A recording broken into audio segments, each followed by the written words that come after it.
ایک بابا جی تھے جو جوتے پالش کیا کرتے تھے. تو ایک نوجوان ان کے پاس بیٹھ گیا اور کہنے لگا کہ بابا جی ایک بات تو بتائیں. کہا بیٹا پوچھو کیا ہے. کہا یہ بتائیں کہ آپ کو رب کا قرب کیسے ملا. تو وہ درویش کہنے لگا کہ بیٹا مجھے تو یوں ہی جوتے پالش کرتے کرتے رب بھی مل گیا, اس کا رسول بھی مل گیا. تو کہا جی یہ بھی کوئی راستہ اس کو پانے کا. لوگوں نے تو اتنی محنتیں کی, ریاضتیں کی, عبادات, مسلسل مجاہدے کرتے رہے, اور آپ کہتے ہیں کہ جوتے پالش کرنے سے رب مل جاتا ہے. تو وہ بابا جی کہنے لگے بیٹا وہ جو اصول قانون ضابطے ہیں نا وہ اپنی جگہ پہ ہے, میں ان کی نفی نہیں کرتا. تم نے پوچھا کہ آپ کو رب کیسے ملا, تو مجھے تو یوں ہی جوتے پالش کرتے کرتے اپنا رب بھی مل گیا, اپنا رسول بھی مل گیا. تو نوجوان کہنے لگے بابا جی اس راز سے پردہ تو اٹھائیں. تو جو بابا جی نے بات کہی وہ بڑی خوبصورت تھی. وہ بابا جی کہنے لگے بیٹا میں جب بھی کسی شخص کا جوتا پالش کیا کرتا تو اسے خوب ایمانداری, محنت, اخلاص سے اس کو خوب چمکا کے پالش کرتا, اس لیے کہ اس نے 2 آنے مجھے دینے ہوتے تھے.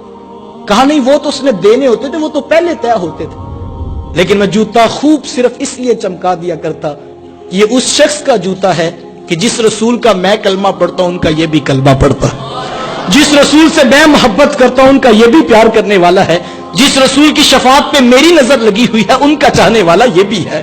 میرے رب کو یہ میری ادا اتنی پسند آئی, اس نے اپنا قرب بھی عطا کر دیا, اپنے محبوب کا قرب بھی عطا کر دیا.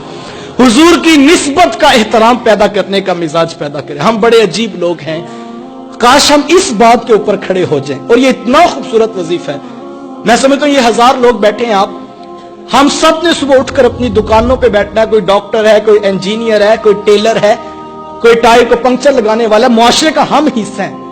میں کہتا ہوں اگر ہم یہ عہد کر لیں کہ جو ہماری دکان پہ صبح آ رہا ہے وہ کوئی پرایا نہیں, اس کے ہاتھوں میں بھی ان کا دامن ہے جن کی شفاعت پہ ہماری نگاہ لگی.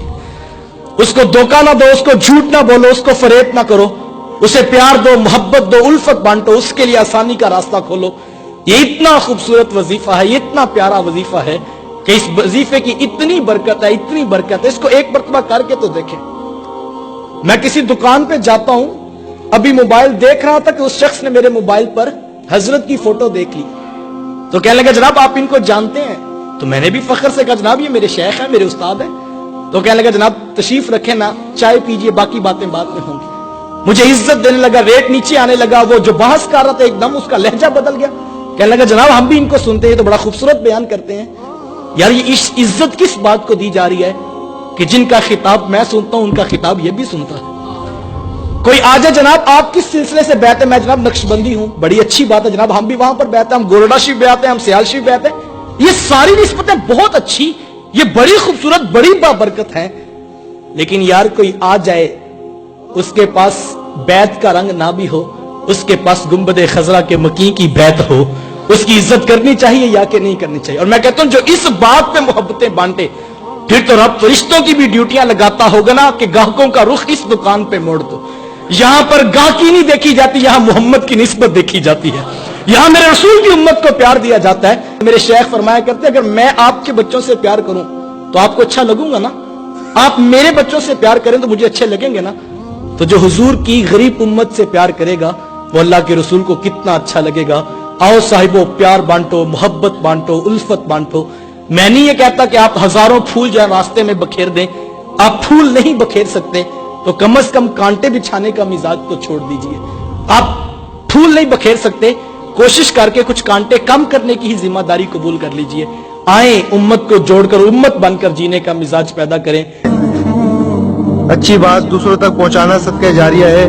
ویڈیو زیادہ سے زیادہ شیئر کیجئے.